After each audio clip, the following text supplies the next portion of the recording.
Hello, chums, and welcome to another episode of the Nindie Nook, where we take a look at Hello, chums, and welcome to another episode of the Nindie Nook, where we take a look at independently released Nintendo games. I'm RC, and this is my co-pilot. Almost, I guess, very fitting for this episode with planes and whatnot. My co-pilot, Sushi, joins me for most of these videos here. Today we're going to be checking out Skies of Fury DX. Now, as you may have guessed, Skies of Fury is a plane-based game. It's nothing but flying. That's all you're doing here. And we're actually in campaign mode here. We're going to check this out first. Now, I have finished almost 40 levels in this game. Pretty much, there are 5 different worlds, and each one, it contains 20 different levels, right? And you can see here in the second world, I finished almost all the levels here. I'm at the last level for the, I guess, the Axis side, and I got 2 more to go for the good guys here. But pretty much in each world, you're going to get 3 different types of levels to play through. Now, the first being wave-based gameplay. Now, you are flying through the air here and trying to take out different planes that you're chasing. Anything that comes up with the red crosshairs right in front of you, that's who you want to take out. Now, while you're flying, you have the ability to go fast, you know, turn back and forth. I mean, you could even fly upside down here. This might make a few people sick watching this, so sorry to give you a warning ahead of time if that's going to make you motion sick. You can actually see the grid on my right side here. That's actually the edge of the level. If we head out that way, it's going to give us a warning to go back. So you want to make sure you head back to the flight path area here. But what's really cool is, I mean, you can, by doing this and going all around the whole level like that, you can get all kinds of crazy cool different vantage points while you're flying. There we go, take that, bad guy! Another cool thing is that if you fly by one of your allies, you can actually hit the B button and your ally will actually join you on the side, your left or your right side, depending on which side you're flying by them, which is pretty cool. Now, you're also going to be able to use this really cool ultimate power when you hit X, and boom, you are powered up, and now you can take out enemies way, way quicker than you did before. There we go, take this guy out from afar here. We want to obviously time it better than I did right there. Make sure you can take out a few enemies at once. It's actually really satisfying to slam that button and take out 3 or 4 enemies at once, depending on how big your wave is, but it's a really good feeling. Victory! And every time you finish a level, you're going to get basically an XP tally up, you know, based on how many enemies you took out, different assists that you made. There's a lot of different things that it counts up for you here. And something else to keep in mind, there are loot boxes too. Now, of course, you also have the option of upgrading your character. This applies to both sides, so you're only upgrading one character, but it applies to both characters on the good and bad side. We have 1 point to distribute here. I am currently working on my health, so let's upgrade our health.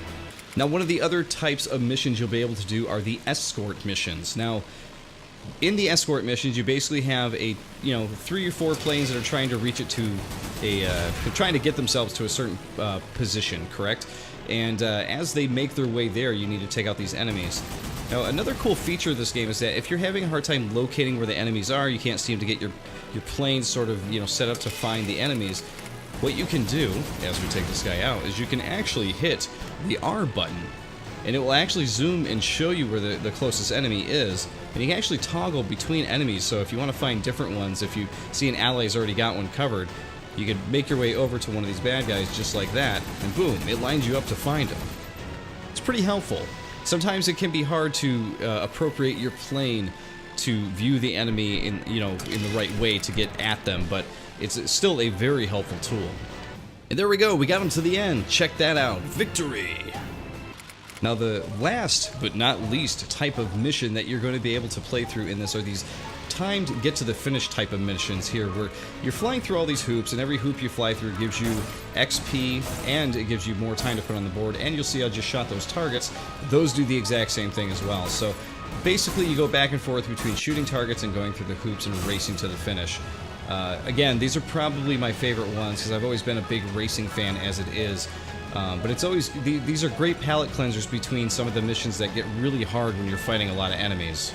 But check this out, look at the absolute crazy speed we get as we keep going through these rings. It's really, really fun. I have a great time with this, and one of the things I like most about it is that none of the rings are actually required. You could actually fly around rings or miss some, and all you're going to do is lose out on some time and XP.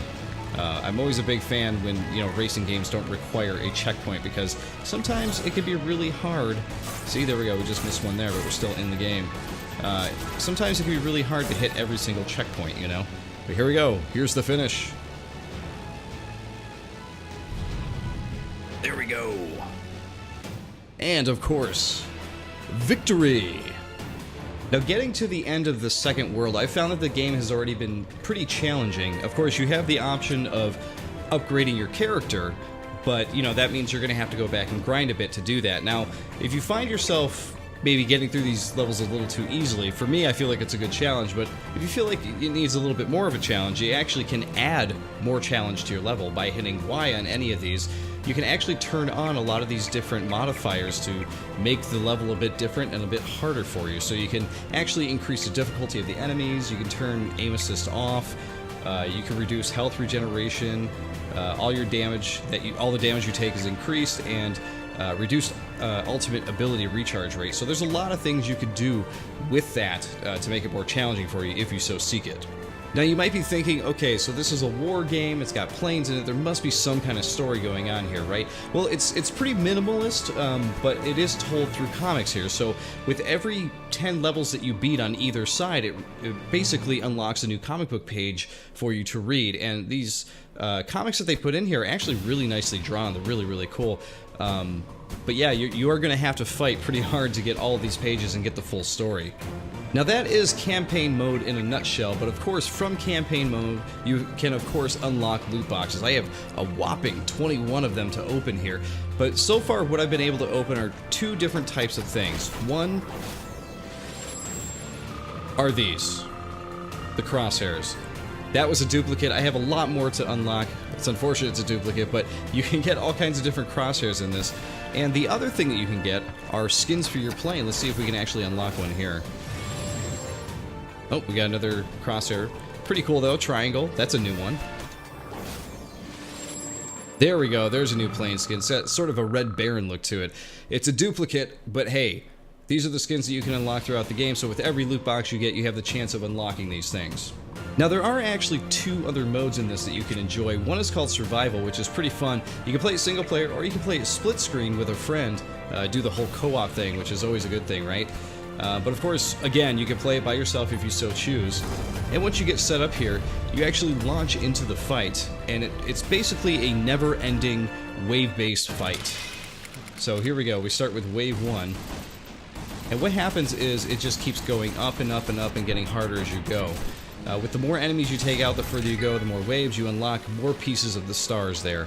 I took a crack at it earlier. The highest that I was able to get to was 2.5 stars. So I'm not super great at it because these planes really start hunting you and trying to take you out. But I imagine that this is something that would be a lot of fun in co-op.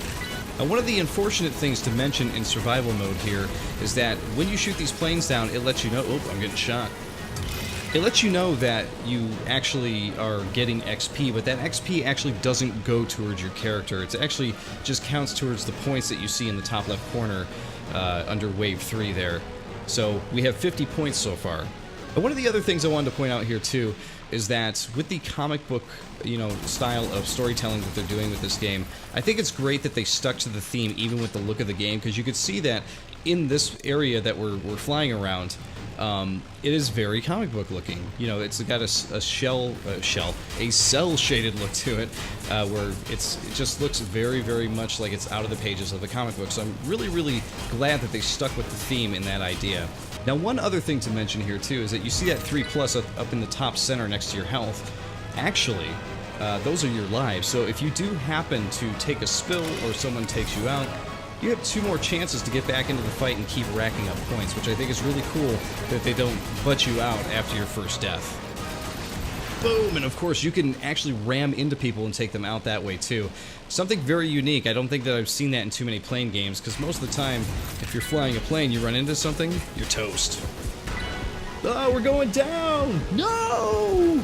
Mayday! Mayday! Now, of course, the final mode that you can play is Versus, where you compete head-to-head against your friends. And as per usual, we will be playing against Sushi for this round. There you are, my friend. Oh, we better click him in ready. Come on, Sushi, click ready. Get into this. All right, here I come. I'm coming for you, Sush. Now, you see on each side that they actually have people backing them up. They have AI characters helping you out, which is pretty cool. I'm gonna ram into you, Sush. Take that. Oh, man. Boom. Battering ram. Took him out. Sushi, you gotta return to the fight. Come on, dude. You can't go out that way. Now, one of the other things I want to talk about, too, is how well optimized this game is for the Switch. It runs at a steady frame rate the whole time. It looks really good. And, you know, it just runs well. It's great to play a Switch game that feels like they haven't had to, you know, compromise anything about the game to really get it to work on the system. It just runs really good. Well, there you go, chums. That is Skies of Fury DX. It is a cool arcade plane shooting game that I just... Man, I'm having a lot of fun with it. It's definitely one of those games that I feel like you'd have a lot of fun in co-op, or head-to-head for that matter, with a friend. Well, hey, Sushi wanted to remind you all, don't forget to subscribe to Video Chums here on YouTube, and also subscribe to Watch GGRC. That is my own personal channel. And while you're at it, make sure you follow us on Twitter, so that way you know when all of these cool videos go up. I'll see you all next time.